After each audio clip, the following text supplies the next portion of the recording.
Hello friends, this is Uttam and you are watching Way to Trade. In today's video, we are going to talk about diversification in trading. So ये बहुत ही important topic है actually कि trading में diversification क्यों important है, क्या क्या benefits हो सकते हैं इसके अगर हम सही तरीके से डाइवर्सिफाई करें अपने ट्रेड्स को, अपने स्ट्रेटजीज को, अपने सेक्टर्स को जिसमें हम ट्रेड कर रहे हैं। सो अलग अलग सेक्टर पे अलग अलग पैरामीटर्स के अकॉर्डिंग अगर डाइवर्सिफाई करेंगे हम लोग तो definitely we are going to make good profit with the help of trading also. So यही हम लोग आज की वीडियो में देखने वाले हैं। So without any delay let's start the video.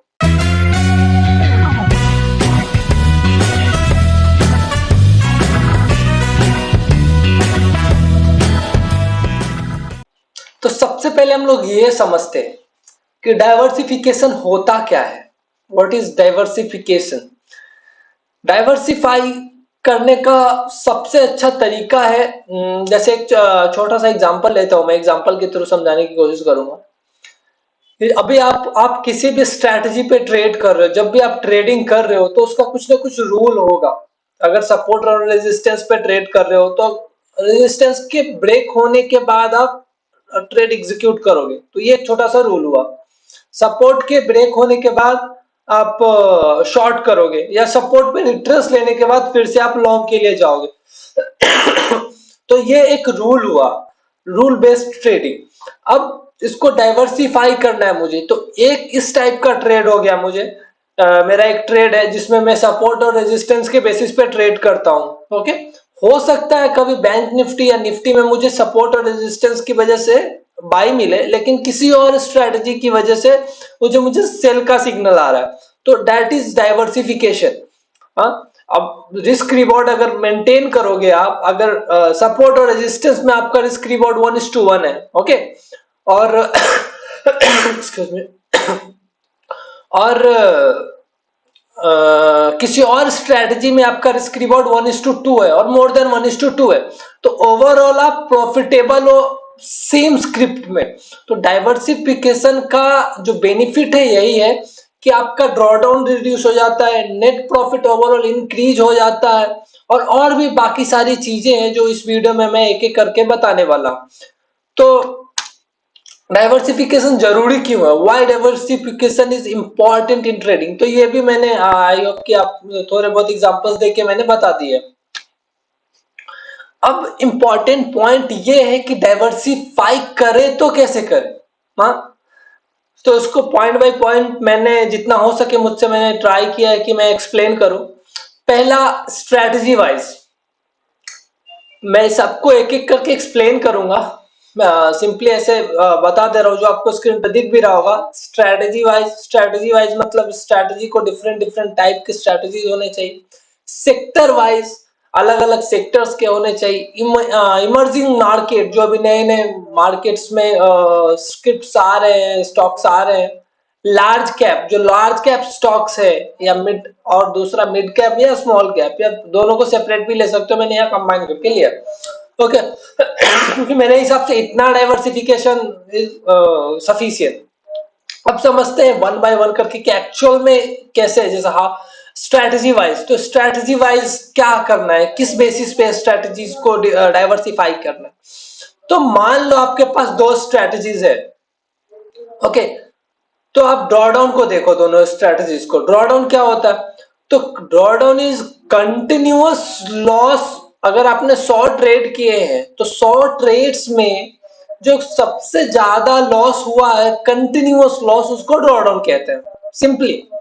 तो वो जो ड्रॉडाउन है, उस जब भी आप दो स्ट्रेटजीज को कंपेयर करोगे तो दोनों के ड्रॉडाउन में डिफरेंसेस होने चाहिए। सेम स्क्रिप्ट पे अगर आप दो स्ट्रेटजीज को कंपेयर कर रहे हो तो अब दोनों का नेट प्रॉफिट समथिंग होगा। एक का मान लो 100 रुपए है, दूसरे का 200 होगा, लेकिन दोनों के ड्रॉडाउन का जो डिफरेंसेस होना चाहिए वो एक अच्छे डिफरेंस में होना चाहिए। जैसे अगर कोई स्ट्रेटजीज है जिसका मैंने आपको बताया 100 रुपए का नेट प्रॉफिट आ रहा है आपके बैक टेस्ट रिजल्ट में, और दूसरे का 200 आ रहा है बैक टेस्ट रिजल्ट में, तो नहीं, ऐसे समझो कि 100 रुपए पहले का स्ट्रेटजी का बैक टेस्ट करके नेट प्रॉफिट आ रहा है और दूसरे का भी 100 रुपए आ रहा है। ओके, अब पहले वाले में ड्रॉ डाउन आ रहा है मुझे 5 रुपए का, 5% का, और दूसरे वाले में मुझे आ रहा है 2% का, देन इट इज गुड। अगर 5% का इसमें भी है, 5% का इसमें भी है, तो ज्यादा फायदा नहीं कर सकता आपको। अगर 7% का इसका इसका ड्रॉ डाउन है और 3% का इसका, देन तब भी ये अच्छा है। क्योंकि क्यों अच्छा है, इसका लॉजिक मैं आपको बताता हूं। कि मान लो एक स्ट्रैटेजी जब आप कर रहे हो तो उसका जो ड्रॉडाउन है, वो ड्रॉडाउन पीरियड हम ये समझ के चलते हैं कि वो ड्रॉडाउन पीरियड कभी ना कभी तो आएगा और वो ड्रॉडाउन का लॉस हमें झेलना पड़ेगा। ओके, लेकिन ये ड्रॉडाउन कब स्किप हो जाता है, जब हमारा हमने दूसरा स्ट्रैटेजी भी लिया और जब किसी पर्टिकुलर स्ट्रैटेजी का ड्रॉडाउन होगा तो हमारा जो दूसरा स्ट्रैटेजी है ये कहीं ना कहीं उसका भी ड्रॉडाउन सेम टाइम पे होगा। ये इम्पॉसिबल नहीं है लेकिन बहुत रेयर है, बहुत ही ज्यादा रेयर है। तो वो दूसरा स्ट्रैटेजी प्रॉफिट में होगा। तो उस दोनों इसका जो ड्रॉडाउन है इसको कहीं ना कहीं कवर कर दिया दूसरे स्ट्रैटेजी ने, और ओवरऑल जो पूरे स्ट्रैटेजी इसका ड्रॉडाउन है वो मिनिमाइज हो गया। समझ में आ रहा है? ड्रॉडाउन मिनिमाइज हो गया और प्रॉफिट इंक्रीज हो गया, नेट प्रॉफिट बूम करके इंक्रीज हो गया। तो ये फायदा है ड्रॉडाउन को कंसीडर करने का इन पर्पस ऑफ क्या कर रहे थे हम लोग, स्ट्रेटजीज वाइज में डाइवर्सिफिकेशन के लिए। ओके, दूसरा रिस्क रिवॉर्ड। रिस्क रिवॉर्ड भी मैंने इसी में एक्सप्लेन कर दिया, मैं फिर से बता दे रहा हूं कि अगर किसी का रिस्क रिवॉर्ड 1:1 है, ओके, स्ट्रेटजीज को, तो किसी दूसरे स्ट्रेटजी में 1:2, 1:1.5 ऐसा होना चाहिए कि अगर किसी में लॉस हो रहा है, 50 ट्रेड कर रहे हो आप, अगर 50 ट्रेड एग्जीक्यूट हुआ तो 50 ट्रेड में अगर 50% का प्रॉफिटेबल हो तो 50 लॉस जाएगा, 50 प्रॉफिट आएगा, नो प्रॉफिट नो लॉस होगा। लेकिन अदर साइड अगर 1:2 या 1:1.5 का है तो अगर 50-40% भी प्रॉफिटेबल है देन ऑल्सो वो प्रॉफिट में ही रहेगा वो ट्रेड। ओके, तो वही वहां भी ये कहीं ना कहीं ड्रॉडाउन को मैनेज करेगा और ड्रॉडाउन को रिड्यूस करेगा, आपके नेट प्रॉफिट को भी एक संभाल के रखेगा। अगर आप किसी पर्टिकुलर सिंगल स्ट्रेटजीज में सारा पैसा डाल देते और तब उसका ड्रॉडाउन और नेट प्रॉफिट कंसीडर करते तो ड्रॉडाउन एक बहुत बड़ा ड्रॉडाउन होता आपको। ओके, तो ये फायदे हैं डाइवर्सिफिकेशन के। तो अभी अलग किस स्ट्रेटजीज के बेसिस पे कैसे कैसे करना है कि ड्रॉडाउन पहला, दूसरा रिस्क रिवॉर्ड कंसीडर करना है, तीसरा सेशन मतलब टाइम फ्रेम भी आपको चेंज करके स्ट्रेटजी जब भी आप बनाओ तो टाइम फ्रेम को भी कंसीडर करो कि अगर कोई भी स्ट्रेटजी अगर कोई भी स्ट्रैटेजी 15 मिनट में है मेरे पास तो एक 5 मिनट वाला स्ट्रैटेजी रखेंगे, एक एक घंटे वाला रखेंगे। मैं ये जस्ट एग्जांपल के लिए बता रहा हूँ। ओके, किसी को स्कैल्पिंग कर रहे हो 1 मिनट में रखेंगे, 3 मिनट में रखेंगे। Odd, try to be odd, odd जाने की कोशिश करो क्योंकि अभी जो मार्केट है इंडियन मार्केट में ये सब घिसा पिटा ही सिस्टम यूज करते हैं। 5 मिनट, 15 मिनट, 20 मिनट, 30 मिनट, 1 घंटा, 2 घंटा। थोड़ा ऑड अपने जब भी आप बैक टेस्ट करो तो ऑड नंबर्स को बैक टेस्ट करो। 7 मिनट में बैक टेस्ट करो, 4 मिनट में बैक टेस्ट करो, 8 मिनट में बैक टेस्ट करो, 9 मिनट में बैक टेस्ट करो, 12 मिनट में, 11 मिनट में, 17 मिनट में बैक टेस्ट करो, 19 मिनट्स में बैक टेस्ट करो। ऐसा कुछ ट्राई करो डिफरेंट और आपको रिजल्ट बेटर मिलेगा क्योंकि मुझे मिला है, आपको भी मिलेगा। क्योंकि जहां कम भीड़ होती है भीड़ की तरफ मत जाओ, कुछ नया ट्राई करने की कोशिश करो, you will get definitely some good stuffs. Okay, चौथा point average trades. Average trade ये भी एक बहुत ही ज्यादा इंपॉर्टेंट है जब भी आप स्ट्रेटजीज को डाइवर्सिफाई करो तो। क्यों इंपॉर्टेंट है? कि किसी भी स्ट्रेटजी में आपने 100 ट्रेड किया और उसका एवरेज ट्रेड 0.5% है और किसी दूसरे स्ट्रेटजी में आपने जो 100 ट्रेड हुआ और उसका एवरेज ट्रेड 1% है, तो डिफरेंस देखो, ट्रेड 100 ही हो रहे हैं, मार्जिन में भी सेम लग रहा होगा अगर सेम स्क्रिप्ट पे कर रहे हो तो, लेकिन जो पॉसिबिलिटी है गेनिंग का वो उसमें बहुत ज्यादा डिफरेंसेस है। After cutting loss, brokerage, everything, जो एवरेज ट्रेड आ रहा है वो 1% है और दूसरे का 0.5% है। तो this is also good way of diversify your strategy. Okay, तो स्ट्रेटेजीज में अगर आप ये चार चीज ड्रॉडाउन, रिस्क रिवॉर्ड, सेशन और एवरेज ट्रेड सिर्फ चार चीजों के बेसिस पे भी अगर आप डाइवर्सिफाई करते हो तो this is more than sufficient for strategy diversification. Okay, next sector wise.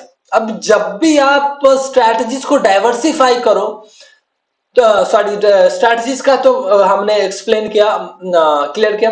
अभी जब भी आप सेक्टर वाइज क्यों लिखा है मैंने कि अभी क्या कर रहे हो कि एक स्ट्रेटजी को एचडीएफसी बैंक पे चला रहे हो, दूसरे को आईसीआईसी बैंक पे चला रहे हो, तीसरे को एक्सिस बैंक पे चला रहे हो, कैनरा बैंक पे चला रहे हो, एसबीआई पे चला रहे हो, तो सबको बैंकिंग सेक्टर पे ही चला रहे हो। ओके, तो ऐसा नहीं करना, इसको डाइवर्सिफाई करना है, एक बैंकिंग में, दूसरा ऑटोमोबाइल में, किसी और को आईटी में, फाइनेंस में, कमोडिटी में। मैं ये नहीं बोल रहा हूँ एक एक ही लेना है, एक एक दो दो एक एक दो दो लेके डाइवर्सिफाई करना है। कभी पीएनबी जैसा सिस्टम हो गया, कांड हो गया, तो क्या करोगे आप, एक लेके और गया, सर्टेनली मार्केट कहां से कहां गिर गया पता भी नहीं चलेगा इंट्राडे ट्रेडिंग में। ओके, अगर आपने 2 4 10 लॉट बाई किया हुआ है तो क्या होगा आपको भी अच्छे से पता होगा, अगर आप एक रेगुलर ट्रेडर है तो। So sector is also one of the most important factor if you are going to diversify your strategy in trading. Okay, आगे देखते हैं इमर्जिंग मार्केट, इसको कैसे कैप्चर कर सकते हैं with the help of trading. जैसे बहुत सारे स्टॉक्स, ये जो सारी चीजें मैं बता रहा हूं ये आप इन्वेस्टिंग पे भी यूज कर सकते हो, लेकिन ये स्पेशली मैंने ट्रेडिंग के लिए बनाया, तो कंफ्यूज मत होना आप लोग, ट्रेडिंग के पर्पस से ही बनाया और ट्रेडिंग के लिए बनाया। If you want to use you can use in investing as well, but ये ट्रेडिंग के पर्पस से बनाया। ओके, तो इमर्जिंग मार्केट को कैसे कैप्चर करना, जैसे आए दिन आप लोग देखते होंगे कि बहुत सारा आईपीओ लॉन्च हो रहा है, और अभी जो मैक्सिमम आईपीओ आ रहे हैं वो सब फॉल हो रहे हैं, लिस्ट होने के बाद थोड़ा 1 2 दिन ऊपर रहता है, या लिस्ट होने के जस्ट बाद ही फॉल हो जाता है। तो क्या करना, उसमें सारे पूरे स्टॉक्स नहीं है, उसको थोड़ा रिसर्च करना है। अब इसको इन्वेस्टिंग के लिए भी कर सकते हो आप, अब ट्रेडिंग के लिए कैसे यूज कर सकते हो कि बहुत सारे लोग तो आईपीओ में सिर्फ 1 2 दिन के लिए जाते हैं, तो हमें आईपीओ को कैच नहीं करना है। आईपीओ में जो स्टॉक लिस्ट हो चुके हैं, जो फ्यूचर में कुछ कर सकते हो, ऐसे 10 15 स्टॉक्स को उसके फंडामेंटल्स के बेसिस पे निकालना है। फंडामेंटल्स भी पढ़ना बहुत ज्यादा मुश्किल नहीं है, मतलब सिंपल फंडामेंटल्स को, अब पूरे बैलेंस शीट को, हर एक ईयर को, हर एक क्वार्टर के बैलेंस शीट को मैनेज करके पढ़ेंगे, ऐसा नहीं बोल रहा मैं एक वीडियो बनाऊंगा जिसमें, सॉरी मैंने एक वीडियो बनाया हुआ है ऑलरेडी जिसमें इजी वे में बैलेंस शीट को कैसे पढ़ा जा सकता है इसको एक्सप्लेन किया है। तो अगर आपने वो वीडियो नहीं देखा है तो आप वो वीडियो देख लो, फिर आपको ये बहुत ही इजी लगेगा कि फंडामेंटल एनालिसिस सिंपल वे में कैसे किया जा सकता है। तो वो जो भी वैसे स्टॉक्स को निकालो आप, जो भी लिस्ट हुए, और लिस्ट होने के बाद वो तुरंत फॉल हो रहे हैं, तो ऐसे स्टॉक्स को निकालो और उसका फंडामेंटल एनालिसिस करो, और फिर जो 2 3 स्टॉक्स मिल रहे हैं उसको आप लाइव ट्रेड के साथ बैक टेस्ट करो, क्योंकि उनका डेटा ज्यादा दिन का नहीं होगा। तो जो भी अच्छे स्टॉक्स को आपने बैक टेस्ट किया हुआ है, जैसे बहुत पुराने स्टॉक्स, रिलायंस, एचडीएफसी, आईसीआईसी, जो भी है, try to run your strategy on those new scripts. समझ रहे हो आप? अब 1 2 स्ट्रेटजी उस पे चलाने की कोशिश करो, पहले सिर्फ रन करो सिमुलेटर पे। सिमुलेटर इन द सेंस कि आप बैक टेस्ट नहीं कर रहे हो, रनिंग मार्केट में अपने स्ट्रेटजी को चेक कर रहे हो। लाइव ट्रेड मत करो, लेकिन लाइव ट्रेड ऑन पेपर करो आप। ओके, पेपर पे लाइव ट्रेड करो और आपको समझ में आएगा। कम से कम 1 महीना, 10 दिन, 15 दिन, 1 महीना करो इंट्राडे ट्रेड, फिर समझ में आएगा कि जो मेरे पास एग्जिस्टिंग स्ट्रेटजीज है 2 3, ये नए कौन से नए स्क्रिप्ट पे उसको बेटर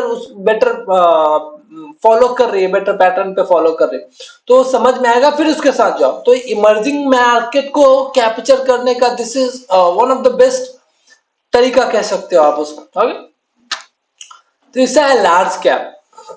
अब मैंने लार्ज कैप को क्यों लिया, लार्ज कैप में जैसे स्टॉक्स मैंने कुछ लिख के रखे, Reliance, Infosys, Tata motor, Bharti Airtel, ITC, HCL, HDFC और एशियन पेंट्स। तो बहुत सारे जो ट्रेडर्स है, वोलेटिलिटी की वजह से कि इसमें मुझे बहुत ज्यादा वोलेटिलिटी मिलता है, जिनको बहुत कॉल्स में ऑप्शंस में ट्रेड करना होता है, तो मैक्सिमम लोग लार्ज कैप में ही जाना प्रेफर करते हैं, विच इज नॉट बैड। आप लार्ज कैप में ट्रेड करो, दैट्स वेरी गुड थिंग, लेकिन सिर्फ लार्ज कैप में ट्रेड करो, this is not good thing in my perspective. Okay, इसमें भी डाइवर्सिफिकेशन होना चाहिए आपका।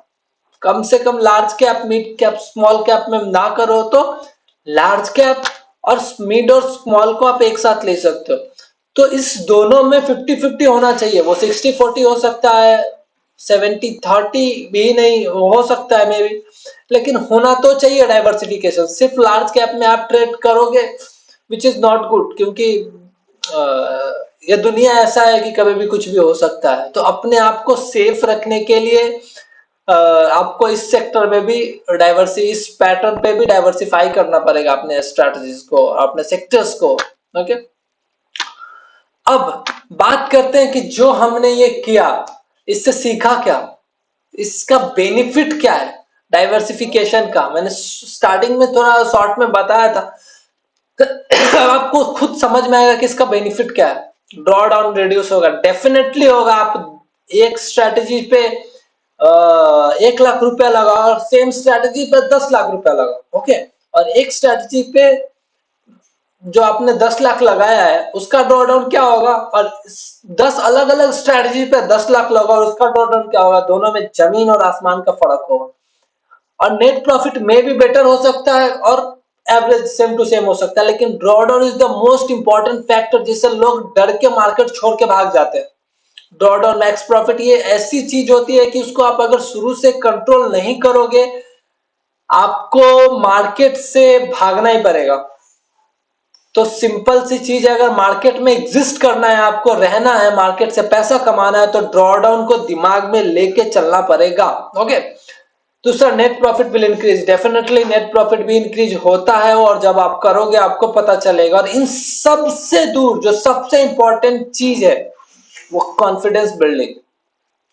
आपका कॉन्फिडेंस इतना अच्छा बिल्ड होगा जब आप अलग अलग स्ट्रैटेजीज को, अलग अलग पैटर्न्स पे, अलग अलग सेक्टर्स को जब डाइवर्सिफाई करके आप ट्रेड करोगे। कोई प्रॉफिट में है, कोई लॉस में है, कोई प्रॉफिट में है, कोई लॉस में है, ओवरऑल आप अगर एक ठीक ठाक प्रॉफिट जनरेट कर रहे हो, which is always better than कि आप किसी से स्क्रिप्ट में एक बार 10 लाख, 20 लाख, 30 लाख रुपए डाल दिया, हुआ तो प्रॉफिट बहुत हुआ, लॉस हुआ तो खत्म ही हो गया।